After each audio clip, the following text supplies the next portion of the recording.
अफगानिस्तान से अटैक्स ज्यादा हो गए और बलूचिस्तान से अटैक्स ज्यादा हो रहे हैं, उन्होंने शिफ्ट कर दिया है। ये बनिए ने बड़ा अच्छा एक डील किया है। काबुल में जितनी भी हुकूमतें आती रही हैं 1947 के बाद से, वो तमाम पाकिस्तान की पुष्ट पर हमले करती रही हैं पश्तूनिस्तान बनाने के लिए।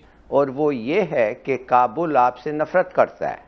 तो मैं ये जानना चाहता हूं आप उनके लिए कर क्या सकते हैं? कि अमेरिकन के आते ही एक फौरन ही भारत वहां पहुंच गया, फौरन ही टीटीपी बन गई, फौरन ही बीएलए बन गई, और 1 लाख से ज्यादा पाकिस्तानी, वो जंग जो 20-21 साल पहले शुरू हुई पाकिस्तान के खिलाफ, वो अभी तक जारी है और हमारी मगरबी सरहदें गैर महफूज हो गई।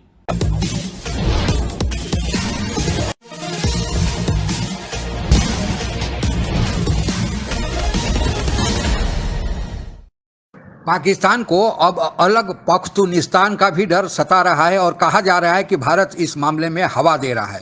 आप लोगों को पता ही होगा कि अफगानिस्तान पाकिस्तान के पख्तून बहुल इलाके को अपने देश का हिस्सा मानता है और इस मसले पर वहां की चुनी हुई सरकार और विरोधी तालिबान गुट भी एक मत है। पाकिस्तान के इसी डर को बयान करती आज की परिचर्चा, आइए सुनते हैं। कुछ ऐसी वॉर सिचुएशन है तो उससे हमारे भी तो इंटरेस्ट को कहीं ना कहीं नुकसान पहुंचता है। सीपैक है, मामलात हैं, खित्ते में पीस नहीं होगा तो हमारे भी इंटरेस्ट नहीं सेफ गार्ड होते। प्लस ये कि वहां पर अगर अभी मौजूदा ही गवर्नमेंट रहती है और उनके अंडर जो अफगान नेशनल आर्मी है वो पाकिस्तान पर भी अटैक आए दिन करती रहती है, 2-4 सिपाही हमारे शहीद हो जाते हैं, तो वो उसको भी तो हमने टैकल करना है ना। उसको कैसे टैकल करें?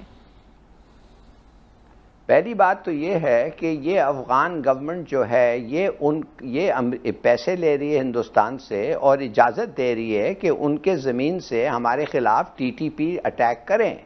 ये तो उनका फ़ायदा है, ये तो वो बेनिफिट करते हैं। जिसलिए मैं आपको कह रहा था कि जब वो हमारे ख़िलाफ़ दुश्मनी बढ़ाएंगे काबुल के वाले, तो इंडिया उनको और पैसे देगा और मदद करेगा। इंडिया तो वो चाहता है। इंडिया ने हमारे साथ कश्मीर में क्या किया है? उन्होंने कहा लाइन ऑफ कंट्रोल में हम कुछ नहीं करते, और वाकई कुछ नहीं हो रहा है कुछ दिनों के लिए, मगर अफगानिस्तान से अटैक्स ज्यादा हो गए और बलूचिस्तान से अटैक्स ज्यादा हो रहे हैं, उन्होंने शिफ्ट कर दिया है।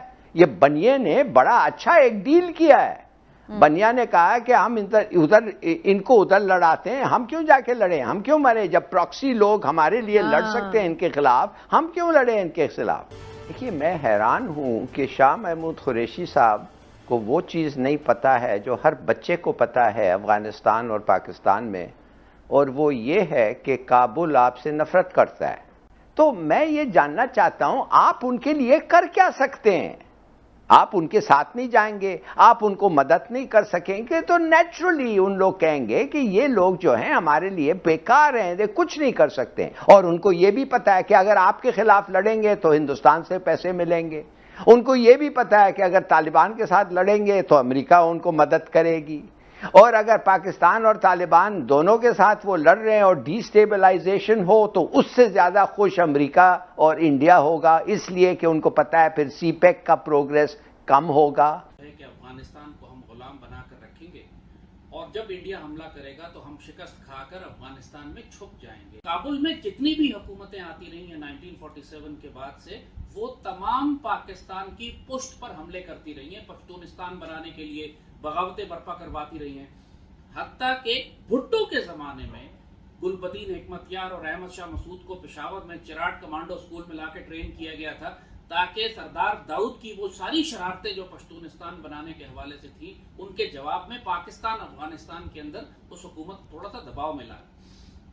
तो ये पुरानी जंग थी हमारी। तो जब सोवियत यूनियन दाखिल हो गया अफगानिस्तान में, तो उस वक्त ये फैसला किया गया था कि हम अपनी पुष्ट महफूज करेंगे। इसको कहते हैं स्ट्रेटेजिक डेप्थ डॉक्ट्रिन, कि पाकिस्तान के पास एक हमारी पुष्ट महफूज है। भारत अगर हम पे हमला करता है, पाकिस्तान की फौजें जब मशरक की जानिब लड़ती हैं, तो हमें यह फिक्र करने की जरूरत नहीं है कि मगरब में दुश्मन कोई हम पर पीछे से हमला कर देगा।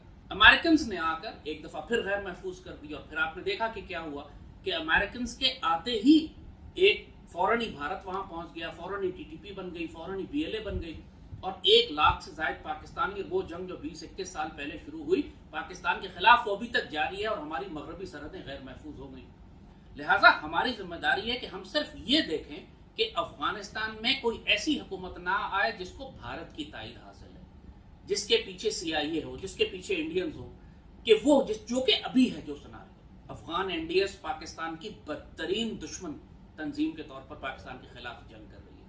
देखिए, हमदुल्ला मुहिब जैसे लोग जो है ना, वो ये नहीं चाहते कि अमन हो, और मैं समझता हूँ कि उनके होते हुए अफगान अमल का जो प्रोसेस है उस पर काम हो ही नहीं सकता, बात आगे बढ़ ही नहीं सकती, क्योंकि वो जिस एजेंडे पे हैं वो एजेंडा है इंडिया का, और इसमें कोई दूसरी राय नहीं है। और इंडिया कभी नहीं चाहेगा कि आप वहाँ पे अफगानिस्तान में अमन हो ताकि पाकिस्तान में सुकून आए। तालिबान मिसाल के तौर पे अगर तालिबान गवर्नमेंट बना लेती है और वो भी आपको अटैक करती है तो फिर आपको उनके खिलाफ लड़ना पड़ेगा।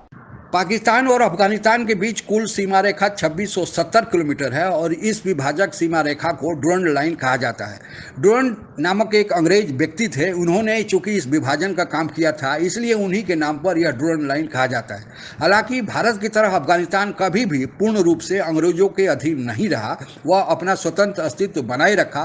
फिर भी जब अंग्रेज भारत में आए और उन्होंने ब्रिटिश इंडिया की यहाँ पर नींव रखी तो उन्होंने अपना प्रभाव अफगानिस्तान पर जमाना शुरू किया और यहाँ तक कि अफगानिस्तान के विदेश नीति में उनका पूर्ण रूप से दखल हो गया। क्योंकि अफगानिस्तान की सीमा एक तरफ सोवियत संघ जो उस समय विभाजित नहीं हुआ था उससे मिलती थी और दूसरी तरफ ब्रिटिश इंडिया से मिलती थी, इसलिए इसका महत्व ज़्यादा था और इसलिए अपना दखल अंग्रेज वहाँ बना के रखना चाहते थे। अंग्रेजों ने ही 1879 में ब्रिटिश इंडिया और अफगानिस्तान के बीच सीमा रेखा का निर्धारण किया, लेकिन इस निर्धारण करने के क्रम में उन्होंने एक विवाद छोड़ दिया और वह विवाद था पख्तून आबादी का। वे एक ही कबीले के अंश थे, लेकिन डुरंड लाइन के कारण वह दो भागों में बंट गए। आज पख्तूनों की आबादी जो अफगानिस्तान की तरफ है वह वहाँ के वजीरिस्तान प्रांत में है और जो पख्तूनों की आबादी पाकिस्तान के पास है जो उस समय का ब्रिटिश इंडिया था वह आज के खैबर पख्तूनवा प्रांत के पास है।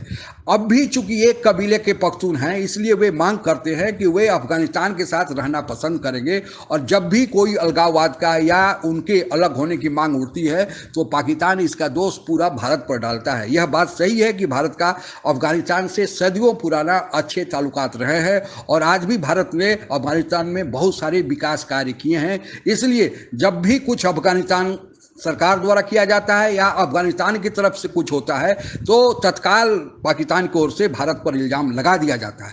भारत को अफगानिस्तान से अच्छे ताल्लुकात रखने का एक फ़ायदा है और वह सामरिक फ़ायदा है।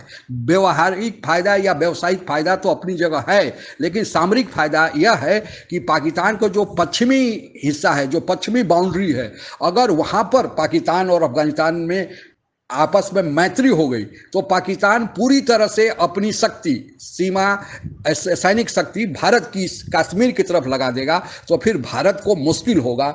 अभी पाकिस्तान की शक्ति बिखरी हुई है, आधा शक्ति उनको अपने सैनिकों को अफगानिस्तान की सीमा पर रखनी पड़ती है और आधा फिर कश्मीर पर। तो भारत के लिए यह आसान हो जाता है कि पाकिस्तान से निपटे और इसके साथ साथ वह चीन से भी, चूंकि भारत के संबंध तनावपूर्ण चल रहे हैं तो भारत के लिए यह सहूलियत होती है।